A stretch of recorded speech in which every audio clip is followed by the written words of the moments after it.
अब बात करते हैं प्राइम सिक्योरिटीज़ के मैनेजिंग डायरेक्टर एन जयकुमार से, जो इक्विटी रिसर्च में एक अथॉरिटी की तरह माने जाते हैं, और उनसे समझते हैं कि इस समय मार्केट में क्या व्यू बनाना है। जेक्स, गुड मॉर्निंग।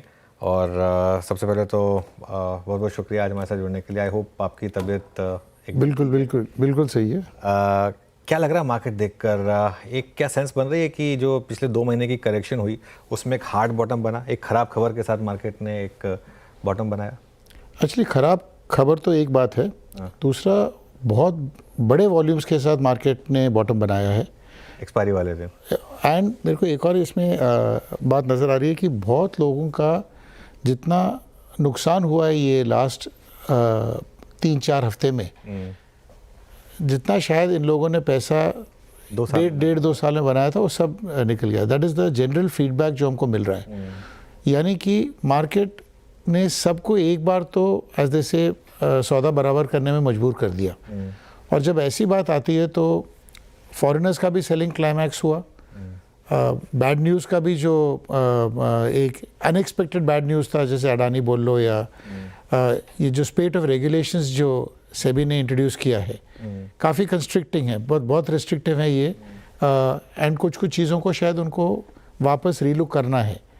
एंड मुझे ऐसा लग रहा है कि कॉम्बिनेशन से मार्जिन्स के कुछ 1300 स्टॉक्स निकाल दिए इन लोगों ने मार्जिनेबल लिस्ट से, या अडानी के ग्रुप के बारे में बैड न्यूज़ आया, तो ये सब चीज़ों का वन टाइम ऐसा इम्पैक्ट आया कि मतलब people had to square off their positions. These normally signify in a bull market where people don't feel rich, but markets make these intermediate bottoms of this kind.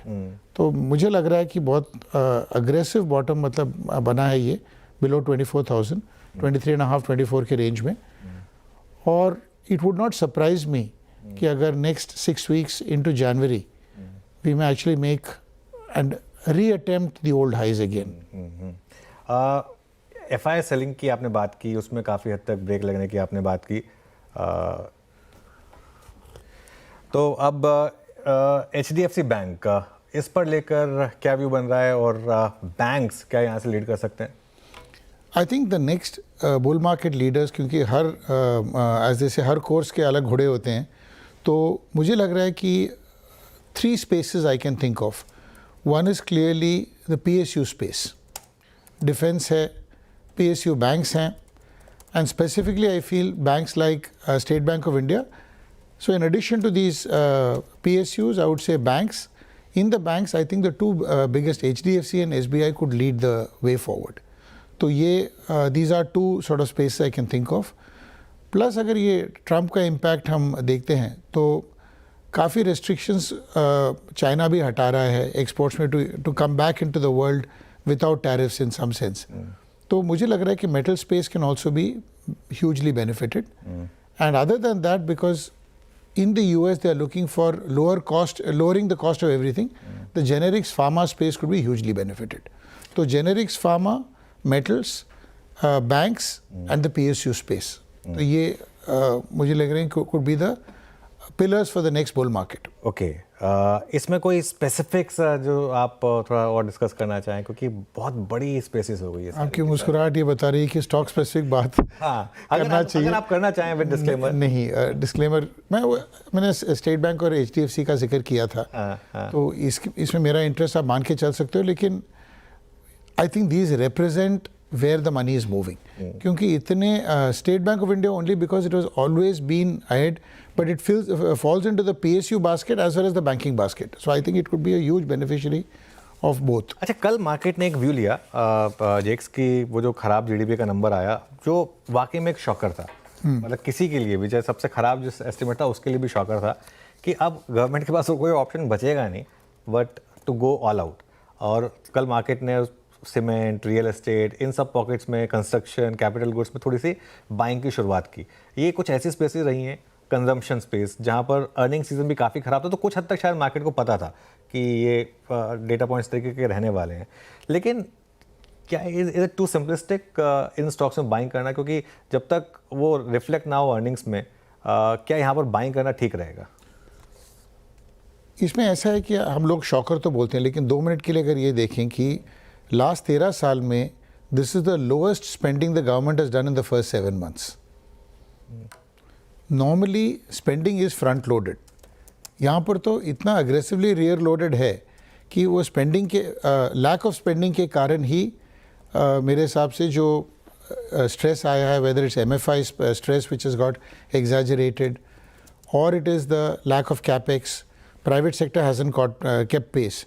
तो ये सब कारण के this number was bad. कितना bad होगा ये, इसमें एक माइनिंग और मिनरल्स की बात आई थी which is been a particularly bad number because the previous year mining and minerals were much better than normal. So उस अगर वो एडजस्टमेंट भी ले ले फिर भी नंबर वाज बैड, बट इतना ख़राब नहीं आपको दिखेगा।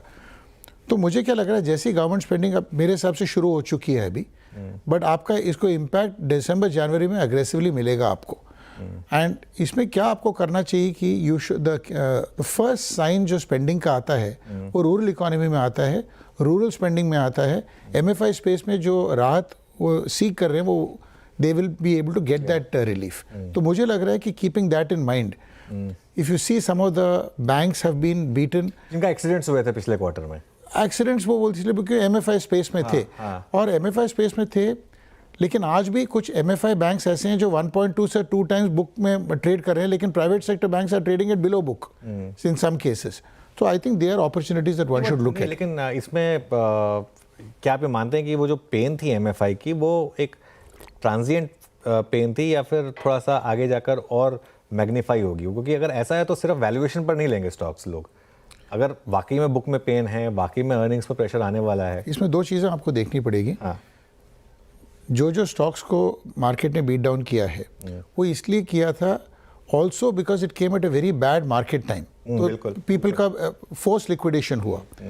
So the way I would look at it is MFI space में बैंक्स में तो सिर्फ MFI का ही पोर्टफोलियो मिलेगा, लेकिन प्राइवेट सेक्टर बैंक्स में जहाँ 7 या 8% एक्सपोजर है उसमें अकाउंटिंग के कारण, because of the slippage happens, accounting you have to take the provision, but the provision at the end of the day, I'm not saying it is transient, I think it is transient to the extent that spending has not opened up, but एक बार spending आ जाए उसके बाद भी अगर ये relief नहीं दिखता है then there is a real problem.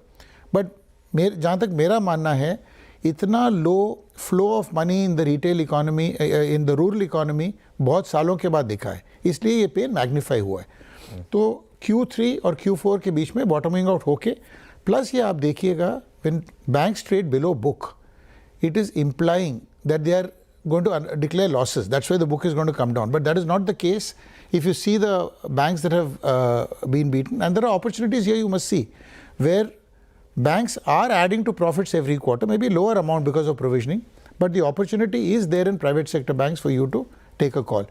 मेरे को लगता है कुछ सेलेक्ट बैंक्स में 40-50% यहाँ से आपको वृद्धि मिल सकती है। फिर ओके अच्छा सर, मैं एक ऐसे स्पेस पे आपकी राय लूँगा जिसमें हमने इस 2 महीने में इनके करियर का सबसे बड़ा प्राइस डैमेज देखा, दैट्स FMCG। आपसे बात कर रहा हूँ तो उस वक्त निफ्टी FMCG डे हाई पर है।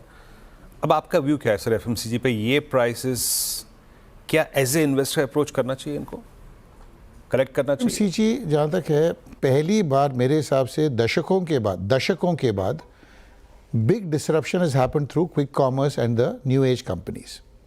तो FMCG stocks have continued trading price-wise at the same. Growth has been limited, and the new age companies have shown not just growth, maybe they have not shown profits, but they have shown top-line growth. And market shares in certain pockets have been taken away by what I call the disruptor economy. So जो disruptor economy है, यानी कि जो existing norms या existing तौर तरीके को ज़बरदस्त तोड़ के नए तौर तरीके से आइटम्स पहुंचाता है लोगों को, that particular economy which is the new age economy, मेरे हिसाब से have created a fair amount of demand for FMCG related investments. तो you know the usual suspects, new names have been listed recently. तो अगर FMCG में मंदी आई है, ये एक कारण तो अर्निंग्स का है, दूसरे कारण ये डिसरप्टर जो है उसका इम्पैक्ट हमने लिया नहीं है। और अगर ये दोनों अगर आप लेते हो तो आज भी FMCG स्टॉक्स में जो बहुत महंगे नज़र आते हैं, और थोड़ा बहुत रिटेल सेक्टर ने भी थोड़ा में पैसा गया है as a proxy for retail. So FMCG by itself you can not take it as the old stocks, the stocks of the past. I think वो पूरा नज़रिए में मतलब काफ़ी तब्दीली आई है। ओके अच्छा सर, अभी हाल ही में एक कंपनी द्वारा प्रोडक्ट लॉन्च किया गया, मैं M&M की बात कर रहा हूँ, जिसने मेरे ख्याल से पोस्ट कोविड ऑटो की लीडरशिप को अपने पास रखा। वो अपने ईवी के 2 प्रोडक्ट्स के साथ आए और जो उनका स्पेस वैकेंट था ईवी का, उसको भरने की कोशिश करी। Mahindra and Mahindra in isolation with this launches, और क्योंकि ईवी पोर्टफोलियो पहले ये टाटा मोटर्स का काफ़ी स्ट्रॉन्ग था। आपका व्यू क्या है सर? अब M&M के पास पूरा प्रोडक्ट पोर्टफोलियो, टाटा मोटर्स जो कि पहले से ईवी पे काफ़ी था, और Maruti still which is capitalising on hybrid, आपका इस वक्त प्रेफर्ड क्या होगा इस वक्त? I think M&M should be seen outside of the auto portfolio as well. I have not been a great bull on the auto sector, but on M&M, because there's an unlocking of various parts, reallocation of capital, and उसमें कुछ सोचने वाली बात ही नहीं है. Market is trading at a multi-year lifetime high. I mean, not multi-year, it's a lifetime high. And if you take the last 3-4 years, it has gone up almost 4-5x under the new management. और new management के हम actually मैं तो बहुत बड़ा fan हूँ of the way they have looked at it. I think Anish has done an absolutely wonderful job. कि on one hand product portfolio rationalize किया, capital allocation की बात पहली बार बिल्कुल खुल के की, और existing portfolio में जो बोलते हैं स्ट्रेस, जो स्वेटिंग दी एसेट्स हैं, उसको भी बहुत बढ़िया किया है. So keeping all this in mind, M&M has been a darling for the markets. और मेरे हिसाब से it is not just auto but the entire I think engineering, exports, auto ancillary space, everything is captured in some form in M&M. तो मुझे तो उसमें rural economy more importantly, which is the entire tractor segment. So keeping all this in mind, I think M&M, he has been a poster child which is not, for the markets in terms of a large cap that has moved like this. And as I said कि 600-700 का 3-4 साल पहले आज 3,000 रुपया is a huge move. I know. काफ़ी शानदार moves रहे हैं यहाँ पर. जिक्स, तो इस समय फिर एक रिटेल इन्वेस्टर यहाँ से, अब मार्केट बाय द वे अब डे हाई पर आ रहा है 24,360 पर. क्या हम ये एक्सपेक्ट करें कि बहुत जल्द ऑल टाइम हाई आ सकता है, और क्या मच हायर हाई मार्केट उसके बाद भी लगा सकता है, और अगर हाँ तो क्या ये भी सही समय है अब थोड़ा सा और लमसम में पैसा डालने के लिए? इस बात पे वही जो हम बात कर रहे थे कि क्योंकि पब्लिक इतनी लाइट हो चुकी है और मार्केट्स में फॉरेनर्स का भी सेलिंग हुआ है, लोकल्स का भी सेलिंग हुआ है, डर भी रहा है, तो बिल्कुल जो रेसिपी है खाने पकाने के जो रेसिपी है बिल्कुल बढ़िया हो चुकी है बुल मार्केट के लिए. बुल मार्केट का मेरे हिसाब से वो थीसिस चेंज नहीं हुआ है. इट इज़ जस्ट दैट क्या अब लीड करेंगे नेक्स्ट टाइम में, ये देखना ज़रूरी है. So you could still say कि अरे बुल मार्केट है, मैं तो FMCG में चला जाऊँगा जहाँ पर जो अभी तक स्टॉक्स नहीं चले हैं वहाँ शायद चल जाएँ या इंफ्रास्ट्रक्चर में चले जाएँ. I think we need to see very clearly what could lead the next bull market. और मुझे ऐसा लगता है कि अगर बैंकिंग सेक्टर लीड करेगा तो नेक्स्ट न्यू हाई आने के चांसेस और ज़्यादा हैं, क्योंकि बैंकिंग सेक्टर का वेटेज बड़ा है. It has not perform for a long time and the heavy weights from here can HDFC go to a 20 lakh crore market cap over the next 18 months, और can SBI go up another 30% from here. मुझे लगता है ये सब possible है. इसीलिए मुझे लगता है कि अगर बैंकिंग लीड करता है तो there's a good chance that we could be looking at new highs, maybe even on the index. Okay. कम जनवरी. एक आखिरी सवाल, अगर डार्क हॉर्स की बात की जाए तो वो क्या होगा इस समय मार्केट में, जो जिस पर इस समय शायद किसी की नज़र नहीं है लेकिन जो सरप्राइज कर रहा है आपको? I am not sure. अगर आप इंडेक्स जैसे देखते हो, from an index perspective many stocks are in multiple 25+ multiples. तो अगर आप एक स्टॉक है जो फ्रंट लाइन है, मार्केट कैप 1 लाख करोड़ के करीब है, जिसमें which is there in the telecom infrastructure space, which is going at free cash flow yields of 7, 8 and 9%. तो मैं कंपनियों का नाम नहीं लूँ, तो उसमें मुझे लगता है can be a dark horse. Okay.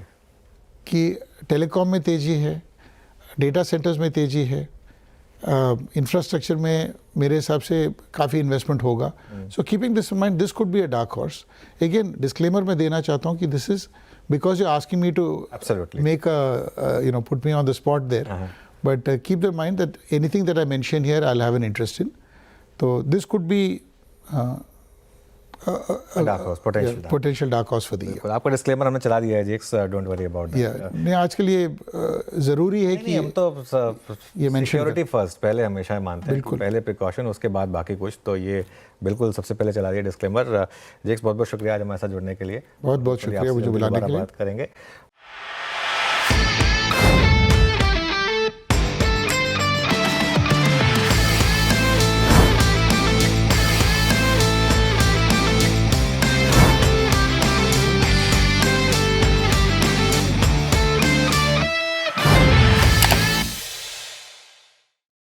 बता दें कि मनी कंट्रोल पर दिए गए विचार एक्सपर्ट्स के अपने निजी विचार होते हैं।